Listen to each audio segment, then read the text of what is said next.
Good morning all. அடுத்த வாரத்திற்கான angel card blessings or guidance prediction நம்ம எல்லோருக்குமே என்ன வருதுன்னு பார்க்கலாம். ஸோ உங்களுக்கான கேள்விகளை உங்கள் ஏஞ்சல் கிட்ட கேளுங்க.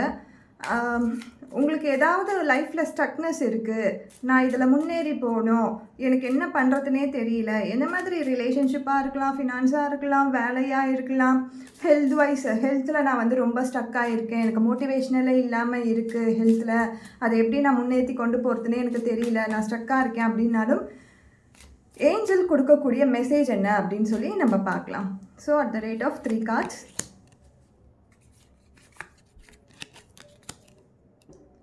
ஏஞ்சல் நம்மளுக்கு கொடுக்கக்கூடிய கார்டு இதுதான்.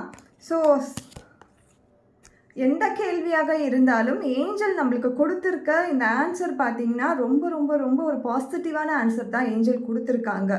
கண்டிப்பாக ஒரு மோட்டிவேஷன் பண்ணுற மாதிரி தான் இருக்குது. ஸோ ஃபஸ்ட்டு நீங்கள் எங்கேயாவது ஸ்டக்காக இருக்கீங்க, எனக்கு ஒரு ஹெல்ப் தேவைப்படுது, என்னால் யார்கிட்டையும் போய் உதவி நிற்க முடியல அப்படின்னா அந்த முடியலன்ற அந்த விஷயத்தை இந்த வாட்டி நீங்கள் கொஞ்சம் அட்டம் பண்ணி பாருங்கள்.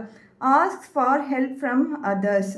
எங்கே ஸ்டக்காக இருக்கீங்களோ அந்த இடத்துல யாரால் உங்களுக்கு உதவி செய்ய முடியுமோ கொஞ்சம் அவங்கக்கிட்ட கேட்டு பார்த்தீங்கன்னா இந்த யூனிவர்ஸ் சொல்கிற மாதிரி கண்டிப்பாக ஏதோ ஒரு சின்ன அந்த மூமெண்ட் கண்டிப்பாக இருக்கும். அதுலேருந்து வெளியில் வரதுக்கான ஆப்பர்ச்சுனிட்டி கண்டிப்பாக இருக்கும். ஐயோ நம்மளை இவங்க ஜட்ஜ் பண்ணிடுவாங்களா, நம்மளை போய் கேட்டோன்னா நம்மளை தப்பாக நினச்சிடுவாங்களா, இப்படிலாம் நினச்சிட்டே இருக்கிறதால தான் இத்தனை நாள் அப்படியே ஸ்டேக்னண்ட்டாக ஒரு இடத்துல இருக்கும். அதை புரிஞ்சுக்கோங்க.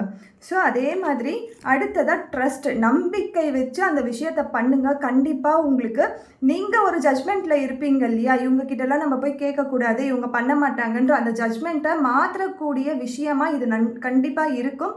ஸோ நம்பிக்கையோடு இந்த விஷயத்தை செயல்படுங்க. பிக் ஹாப்பி சேஞ்ச் கண்டிப்பாக நடக்கும் அப்படின்னு சொல்லி ஏஞ்சல்ஸ் சொல்லியிருக்காங்க. எந்த மாதிரியான சிச்சுவேஷனாக இருந்தாலும் சரி, நீங்கள் என்ன கேள்வி கேட்டிருந்தாலும், யார் உங்களுக்கு அது இமோஷ்னல் சப்போர்ட்டாக இருந்தாலும் சரி, ஃபினான்ஷியல் சப்போர்ட்டாக இருந்தாலும் சரி, யார் உங்களுக்கு ஹெல்ப் பண்ணுவாங்களோ அவங்கக்கிட்ட போய் ஃபஸ்ட்டு ஒரு விஷயத்தை நம்ம மனம் விட்டு பேசினாலே அந்த விஷயத்துக்கான தீர்வு கிடைக்கும். நம்ம எவ்வளோ ஸ்டப்பன்னா நான் யார்கிட்டையும் போக மாட்டேன், பேச மாட்டேன்னு இருக்கும் பொழுது தான் அந்த விஷயத்துக்கு சொல்யூஷனே கிடைக்காது.